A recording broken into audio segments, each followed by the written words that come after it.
And this was a couple years after the man I lived with left.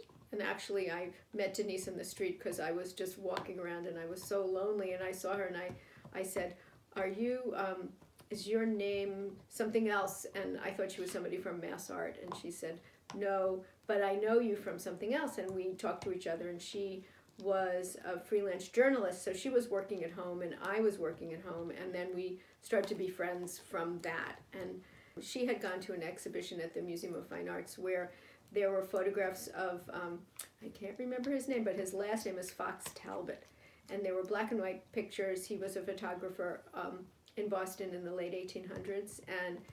And they had artifacts from him, but she was struck by this little photograph which had a bunch of men sitting around a table. There was a pot of beans, and there was a sign that said "Beans until further notice."